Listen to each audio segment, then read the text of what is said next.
हरीश, चल निकाल मेरे पैसे।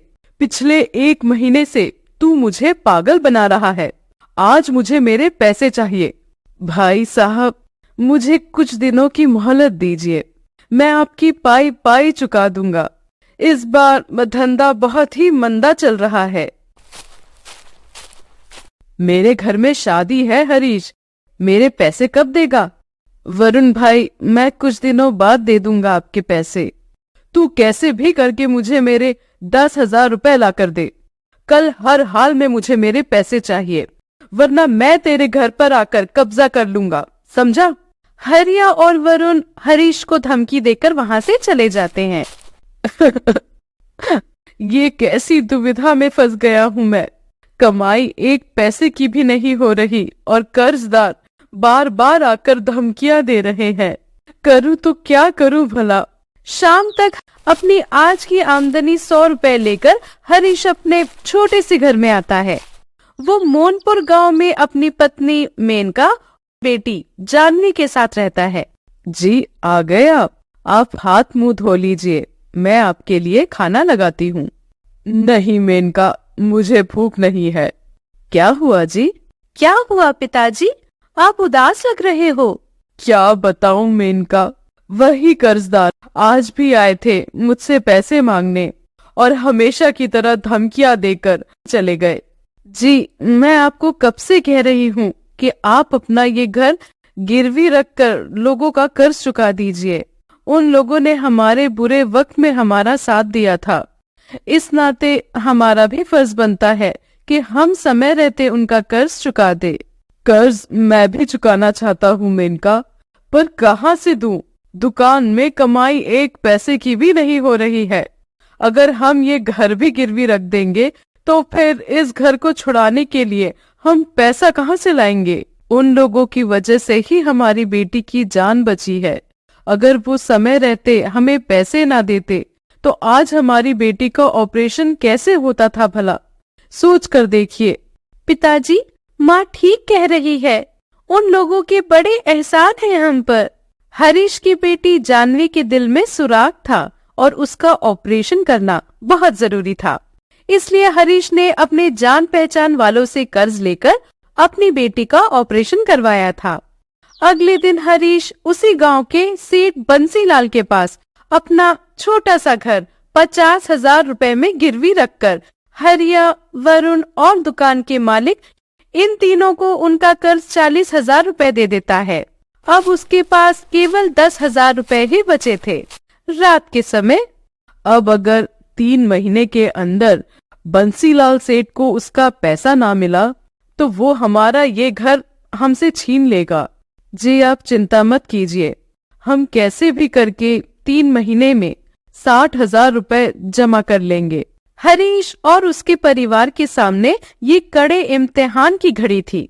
अब 3 महीने में अगर वो बंसीलाल को 50,000 रुपए कर्ज के और 10,000 रुपए ब्याज के ना दे सके तो बंसीलाल उनका ये घर अपने कब्जे में ले लेगा। अगले दिन से हरीश फिर अपनी दुकान में आता है और रोज की तरह ग्राहकों के आने की राह देखता है। उस इलाके में कुलदीप नाम के एक आदमी की बड़ी सी चिकन की दुकान थी, जहाँ से पूरा गांव चिकन खरीदता था और छोटी दुकान देखकर हरीश के पास बहुत ही कम लोग चिकन खरीदने आते थे। एक रात, मेनका, इस गांव में तो मेरा चिकन का कारोबार चल ही नहीं रहा है। अब कैसे देंगे हम बंसीलाल सेठ को पैसे? ये कैसी समस्या आ रही है हम पर बार बार। माँ, मुझे भूख लगी है, आप चिकन बनाइए ना, काफी दिन से हमने चिकन नहीं खाया है। मेनका चिकन लेकर बाहर आंगन में आती है। एक काम करती हूँ, मैं आज हांडी चिकन बनाती हूँ। बचपन में माँ हांडी चिकन कितना स्वादिष्ट बनाती थी। स्वादिष्ट खाना खाएंगे तो हरीश जी का मन थोड़ा हल्का हो जाएगा। तभी मेनका एक मिट्टी की हांडी लाती है और उसे अंगार पर रखकर उसमें चिकन बनाती है। थोड़े समय बाद मेनका हांडी लेकर घर में आती है और उस हांडी का चिकन अपने पति और बेटी को परोसती है। अरे वाह, ये चिकन तरकारी तो बड़ी ही स्वादिष्ट बनाई है तुमने मेनका। ये चिकन मैंने हांडी में बनाया है, इसे हांडी चिकन कहते हैं। हांडी चिकन? मिट्टी की हांडी होती है, उसे अंगार पर रखकर उसमें चिकन बनाया जाता है, तब जाकर इस चिकन में इतना स्वाद आता है। थोड़े समय बाद तीनों खाना खाकर लेट जाते हैं। मेनका, कुछ समझ में ही नहीं आ रहा है कि मैं करूँ तो करूँ क्या।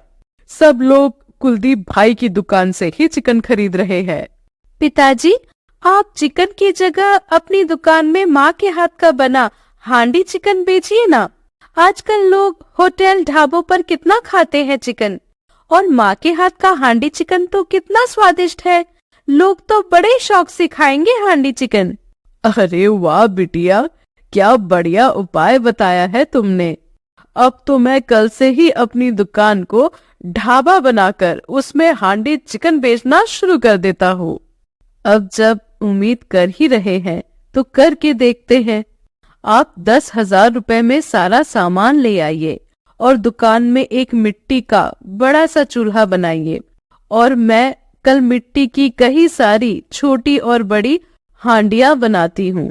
अगले दिन अपने पास के 10,000 रुपए में हरीश कई सारा सामान लेकर आता है और अपनी छोटी सी दुकान में बड़ा सा मिट्टी का चूल्हा बनाता है, और इधर जानवी मेनका कई सारे मिट्टी के बड़े छोटे हांडियां बनाकर दुकान में ले आते हैं।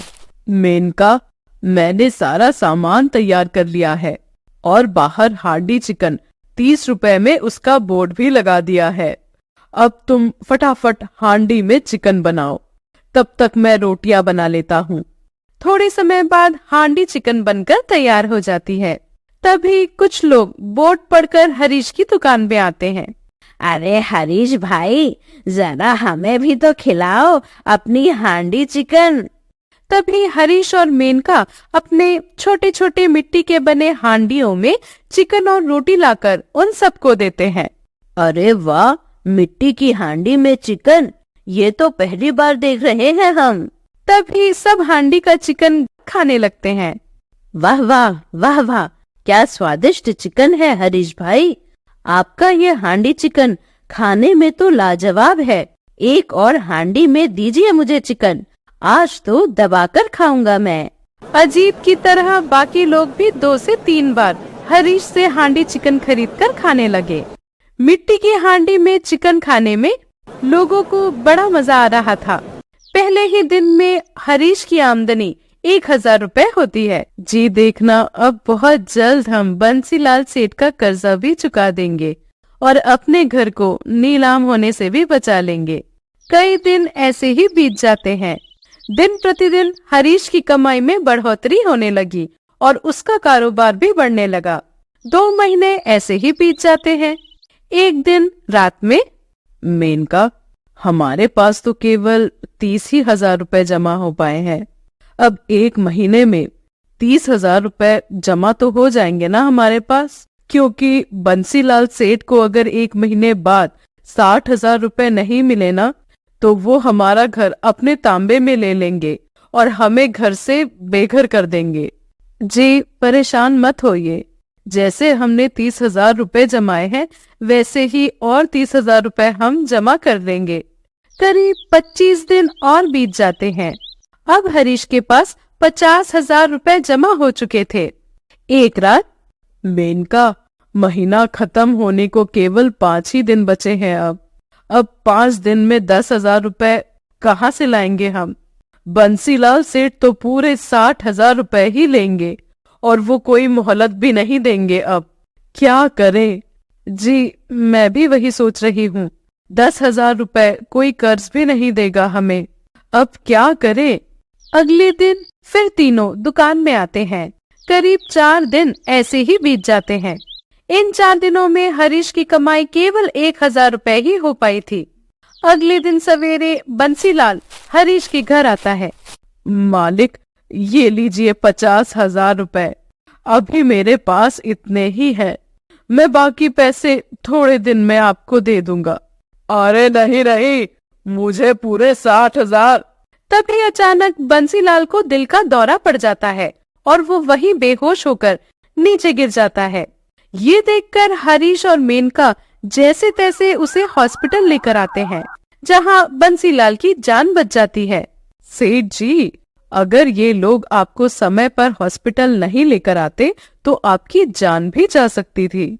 बंसीलाल हरीश और मेनका को देखता है। हरीश, तुम्हारा बहुत बहुत धन्यवाद। तुमने मेरी जान बचाई है। मैं जीवन भर तुम्हारा आभारी रहूंगा। मालिक, ये तो हमारा फर्ज था। मालिक, मुझे कुछ दिनों की मोहलत और दे दीजिए। मैं बाकी पैसे दे दूंगा आपको। आप ये 50,000 रुपए रख लीजिए। हरीश, तुमने मुझे एक नई जिंदगी दी है, उसके आगे ये पैसा कुछ नहीं है। तुम ये 50,000 रुपए रखो। अब मुझे पैसे देने की कोई जरूरत नहीं है। जाओ, मैंने तुम्हारा कर्ज माफ किया। ये सुनकर हरीश और मेनका बड़े खुश हो जाते हैं। हरीश की अच्छाई देखकर बंसीलाल अपना कर्ज माफ कर देता है। उसके बाद हरीश और मेनका उन पैसों में अपनी छोटी सी दुकान को बड़ा करके हांडी चिकन बेचकर खूब सारा पैसा कमाने लगे।